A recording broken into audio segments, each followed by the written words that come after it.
It seems the Ukraine war is not the only geopolitical conflict that will reshape the world as we knew it since the end of the Cold War, as after the military coups in Niger and Burkina Faso, a new military coup has taken place, this time in Gabon, a former French colony known for its rich natural resources and the top oil-producing nation in Africa.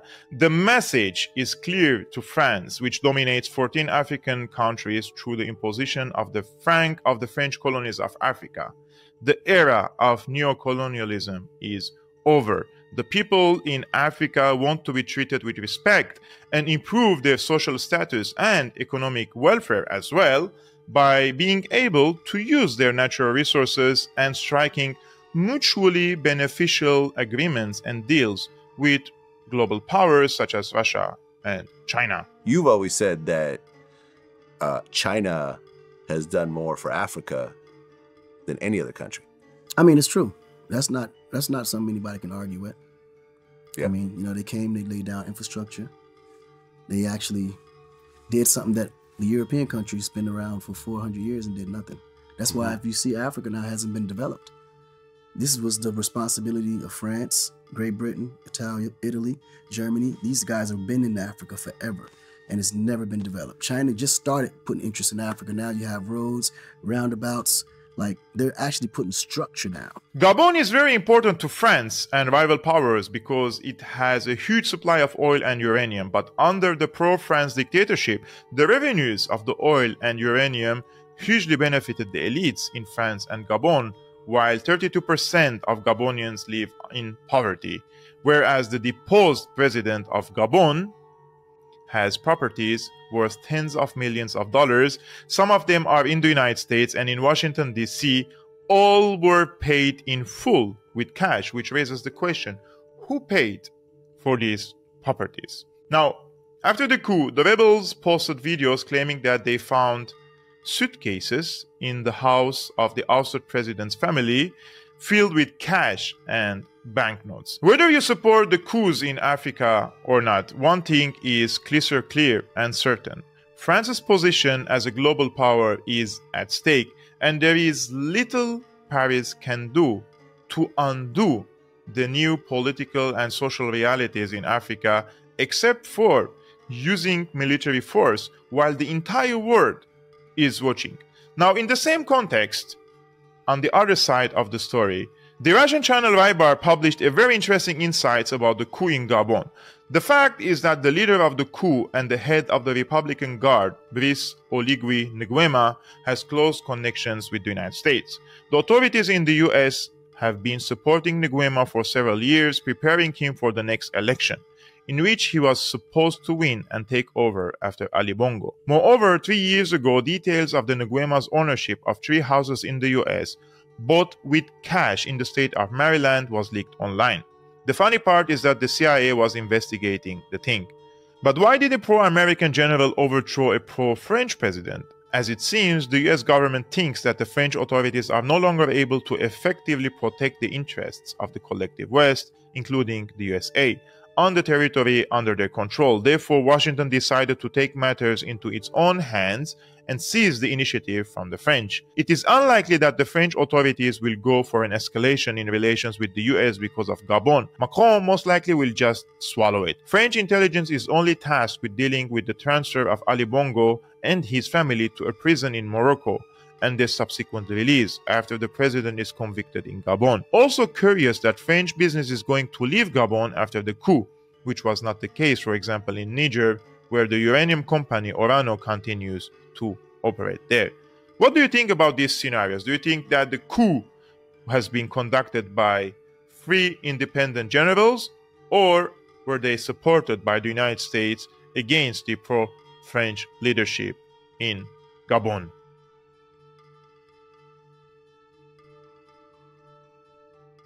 I know that some of the people, some of those countries like Gabon, I can speak for Gabon.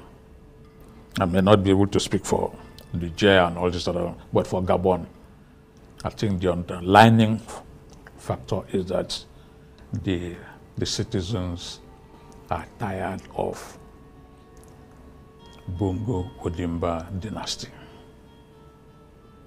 They are tired.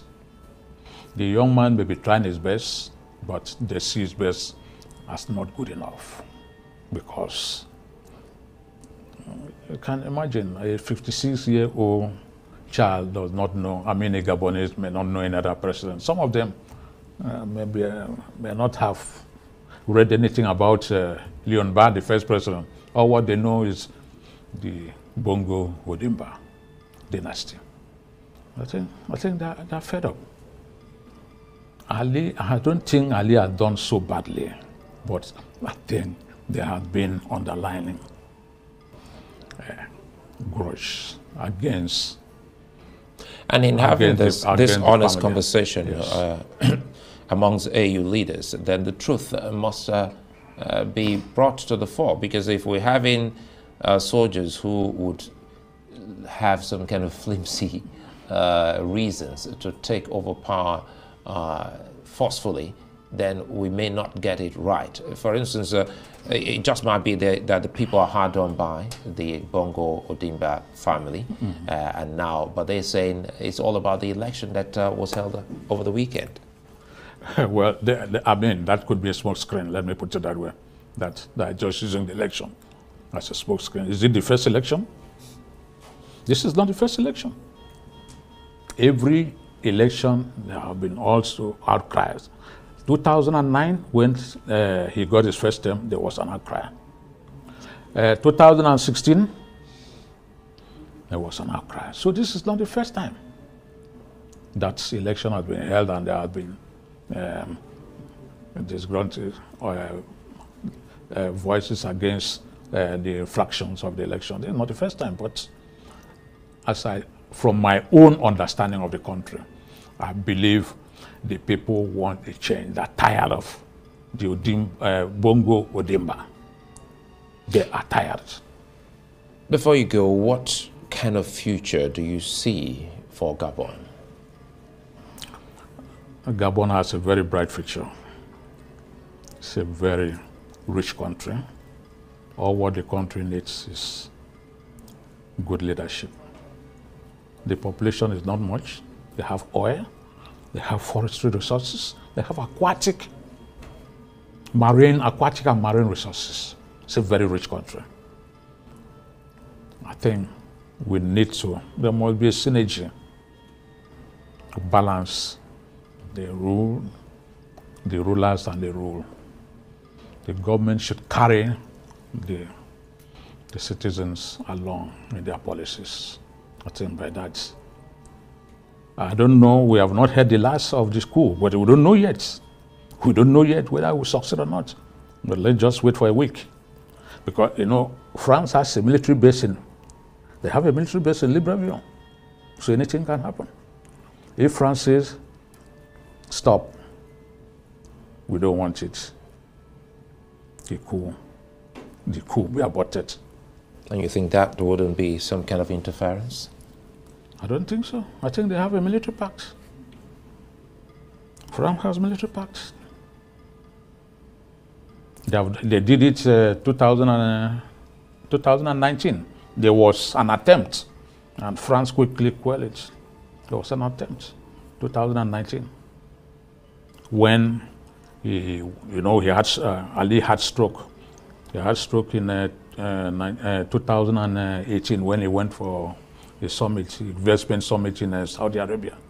He had stroke, and ever since then he's still trying to recuperate. You can see that it's not fully recovered.